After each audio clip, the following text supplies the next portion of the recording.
Marvel's projects in 2023 have been quite the roller coaster. It started out bad with Ant-Man and the Wasp: Quantumania being a really disappointing way to launch Phase 5. Then it seemed like things were back on track with Guardians of the Galaxy Volume 3, and then Secret Invasion proved that that wasn't the case. And then recently, Loki Season 2 was a success. So we've kind of gone on this roller coaster of bad, good, bad, good. And of course, to follow the pattern, the Marvels had to come out. And it completed the pattern. It was not good. The Marvels is a disappointing way to end 2023 for Marvel. I would say it's probably the collection of the worst things of Marvel. Now, I will say this, it's not as bad as I thought it was going to be, but it still wasn't good. And it's definitely probably one of the worst projects on the list that I mentioned earlier.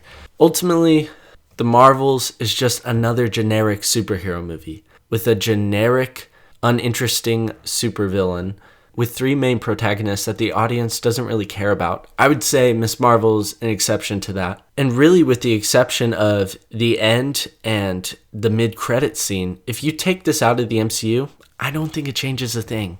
Hey guys, my name is Jackson. We are going to go into all things The Marvels here in this video, so if you haven't watched The Marvels, go ahead, click away, and then come back when you've watched it. But if you've already seen The Marvels or just don't care about spoilers, let's go dive into this thing. The Marvels begins with Dar-Benn. Wait, that's her name. I honestly didn't remember her name. I just thought she was Bad Lady. You know what? We're going to go with Bad Lady for the entirety of the film. Bad Lady, the new leader of the Kree, retrieves one of the quantum bands. You know, one of the things that Kamala Khan has from the show Ms. Marvel. And if you were one of the many people that didn't see that, it's like some bangle that gives her powers. Anyway, this band is one of two, and if you bring the two together, you're even more powerful. Bad Lady hopes to harness the powers of the band to tear open a jump point in space. Jump points, if you don't remember from Guardians and any other space kind of Marvel movies, is the kind of hexagons or maybe octagons, I don't remember which one's which, I'm not good at geometry, that appear in space that you jump through. It's almost like light speed in Star Wars, just less flashy and more portal-like. Anyway, when she opens this jump point, it causes an anomaly, which Nick Fury gets alerted to and sends Captain Marvel to go check it out. Meanwhile, the other half of the jump point, for whatever reason, is right next to the Saber Station above Earth, and Monica Rambeau goes to check it out at the same time as Captain Marvel. The two touch the jump points at the same time, and then instantly Kamala, Monica, and Carol all switch places. We then get, I'm not gonna lie, except for the really bad dialogue and attempts at jokes, a pretty cool action sequence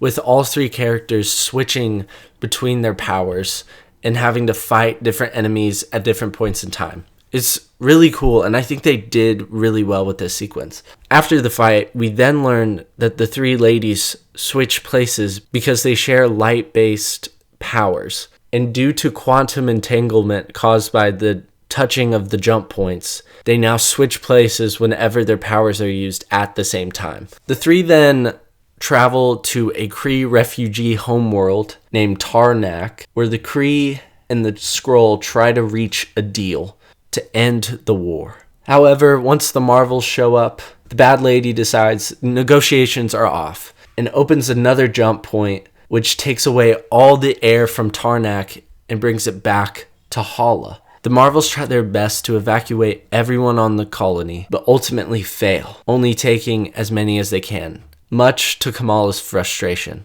as Captain Marvel tells her they can only save so many. Which kind of makes you start thinking, maybe she's questioning her hero. She really looks up to Captain Marvel. Maybe she's not all she thought she was. But they're not really going to explore that any more than 15 seconds, so don't think about that too much. We then learn that the reason Bad Lady is taking air away from Tarnak is to restore air to Hala, because their world is dying. They're out of water, the air's not breathable, and their sun is dying. So the team travels to a water planet in hopes of stopping Bad Lady from taking the water from there. And it just so happens that this water planet is a planet where the people only communicate through song. So we get a whole song and dance number in the Marvels. Y'all, and it goes on. It goes on. At the beginning, you're just like, oh, this may be a couple funny jokes thrown in there. And then it just kept going and going. Anyway, Bad Lady attacks the planet and is ultimately successful in stealing the water.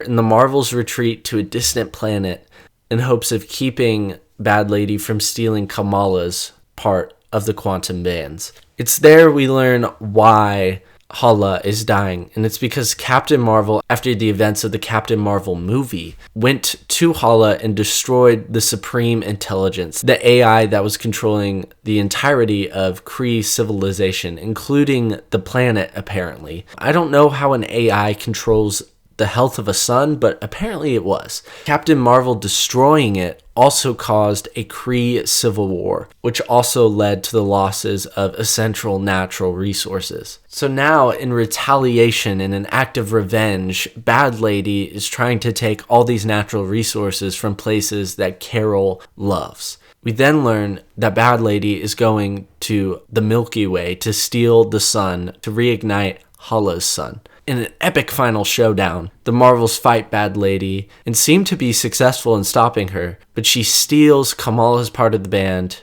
and uses both of the bangles to tear open a hole in space-time, and this kills Bad Lady. Kamala then gets both bangles back, and she and Carol use it to re-energize and level up Monica so she can close the gap and save the multiverse. However, in the process, Monica is trapped on the other side of the multiverse, disappearing to who knows where. After all of this, Captain Marvel goes off to Hala to restore the sun of Hala, which means that majority of this probably could have been avoided. And Kamala's inspired by the team up to go form her own team, starting with Kate Bishop in a super cringy reenactment of Nick Fury trying to convince Iron Man to join the Avengers. And then in the mid-credit scene, Monica wakes up right next to her mother in an alternate universe, and Beast shows up, and boom, that's it. That's how X-Men are introduced, and we're done. Gone. Bye. Out of there. Where do I even get started on the Marvels? I'm going to start with some good things. One, I thought the runtime was great. It wasn't too stretched out. It didn't feel like we focused on too many areas longer than we needed to. Although I do think a couple character tensions and conflicts could have been focused on a little bit more. And if we take 10 or 20 jokes out, we might have time to fit it in there. But overall, I was really happy with the runtime. The best character in the movie is Kamala. I mean, the actress just plays her so well and gives so much emotion and charisma to the movie and to the team. I was really happy with what they did with Kamala, even though I still don't like how they changed her powers. You know, she was good in this movie. I would go into the villain a lot more, explain what I didn't like and what I liked about her, but there's not much to go off here. She's just a bad guy. They try to give her a decent motivation, and I appreciate that, but the logic of how she does it just kind of destroys any kind of emotional weight that's tied with that. Her plan's not the best, and the way the movie ends with Captain Marvel saving everything is kind of just like, well, that was easy. There were a lot easier solutions there. Yeah, I thought they could have focused on conflict between Carol and Monica a lot more. Carol ditching Monica after the death of her mother, I thought could have been focused on a lot more, could have used a lot more screen time. And also Kamala coming to the realization that Carol is not all she thought she was. Not necessarily that she's an awful person or whatever. Some may make the debate for that. But that she's not this flawless hero that Kamala held her to. Again, we get flashes of this, but it's not fleshed out enough and impactful enough in the story. Nick Fury could be removed from this movie and the movie doesn't change at all. I mean, he does nothing. He is solely there for comedic relief and to put in the trailers so that people will watch this movie. It's so sad to see what they've done with Nick Fury after Endgame. It's so sad. He's a shell of himself. And that kind of brings me to another point, is that the comedy in this film, if you want to call it that, the attempts at jokes in this film are stop. There's just so many jokes so fast, so quickly. The runtime's so short, and they try to squeeze as many jokes as they can in there. And you're just like, can I get a break? Can I get a break? To be honest, I did laugh at a couple of them in the theater. Some of them were pretty decent, pretty good. But for every one joke you laugh at, there's like 15 that you're just like, oh my gosh, that was bad. You got to find a healthy balance. And it just could not in this film. In terms of what this movie sets up, I am personally not a fan of Young Avengers. I don't want to see just younger versions of my favorite heroes right now, especially this early. We are 2 phases away from Endgame. Like, we do not need Young Avengers right now, in my personal opinion. But I knew they were going to do it, so it's kind of whatever.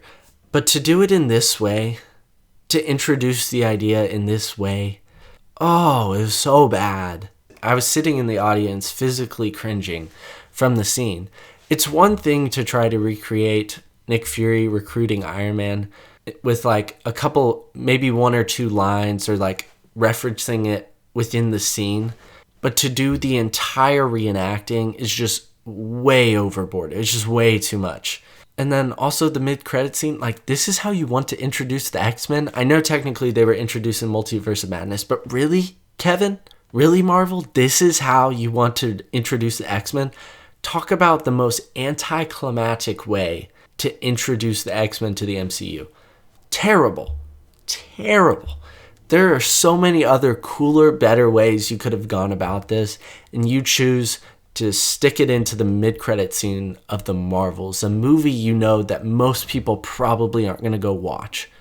Man, it's just so disappointing. Look, there's a lot more that I could say about The Marvels, but I really don't want to just bash this thing for 20 minutes. The Marvels is all that is wrong with the current state of Marvel. Meaningless cameos. I mean, Valkyrie doesn't do anything. Kate Bishop doesn't do anything. Nick Fury is pretty much a cameo at this point in this movie. So yeah, too many meaningless cameos. An over-reliance on CGI. Way too goofy. Can't focus in on those serious moments. Can't deliver a good, solid, developed villain. It's just all that and more. And it's really sad to see what Marvel has become. I hate to see movies in this series, in this universe that I love, fail like this. But hopefully it will be used as a good thing, as a wake-up call. Like, hey, we want quality, not quantity. And we want stories that matter.